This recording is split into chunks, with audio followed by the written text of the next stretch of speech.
I call Stuart Nash, 5 minutes. Thank you very much, Mr Speaker. First of all, I want to reiterate Andrew Little and David Shearer's comments about how the Minister's doing a fantastic job with this. I mean, my experience of Chris Finlayson, and I've dealt with him on issues in Napier, is he is very consultative and collaborative, but partly because he understands the necessity of getting this absolutely right.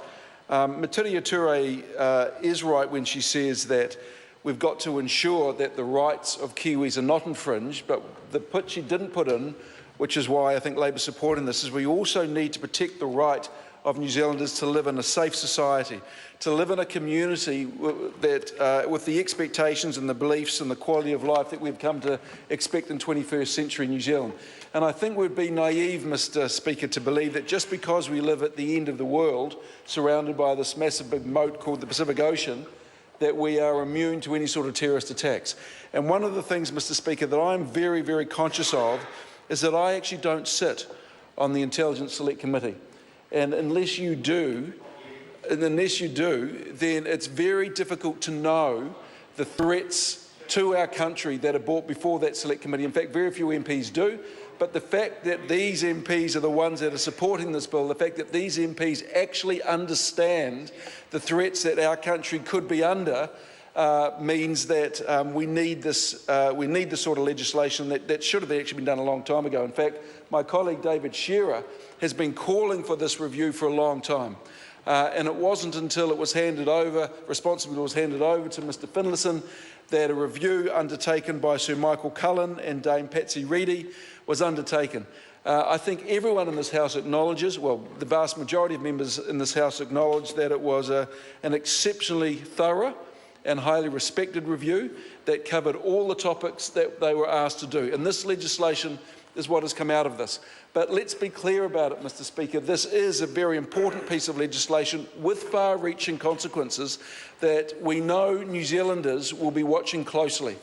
And that is why we want to see as many submissions from all the experts, not just, as well as good hard-working Kiwis, but all the experts presented in front of the Select Committee, because I think it is very important that New Zealanders have confidence that when this legislation is passed, it is done in a very robust, democratic and constitutional manner, which it will be. And my colleague David Shearer and my colleague David Parker are the two Labour MPs on the Foreign Affairs Select Committee. These are two of our most senior members of Parliament, both with international experience. David, of course, with David Shearer, with international experience in this exact area of international terrorism and working in a lot of the world's trouble spots, and David Parker in areas of constitutional law.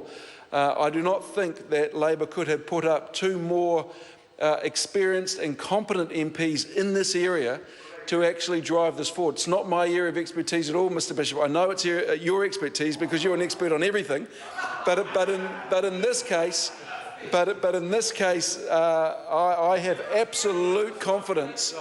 I have absolute confidence that Mr Shearer and Mr Parker will be holding the government to account to ensure that the legislation that we pass will not only protect the rights of New Zealanders, so the Greens can be absolutely certain of that, but will also protect the safety of our communities. And let's be honest, that is incredibly important in this day and age. What I am told is this is not a piece of legislation, Mr Speaker, that good, hard-working New Zealanders need to be worried about. And I know there's that glib line, if you've done nothing wrong, you've got nothing to be worried about, and I don't take, I don't buy into that. But what I am told, Mr Speaker, is that there has to be absolute probable cause for the spy agency to spy on New Zealanders. It goes through a number of checks and balances, so this isn't going to be a sort of willy-nilly, we don't like the cut of this bloke's jib, let's send the agency in.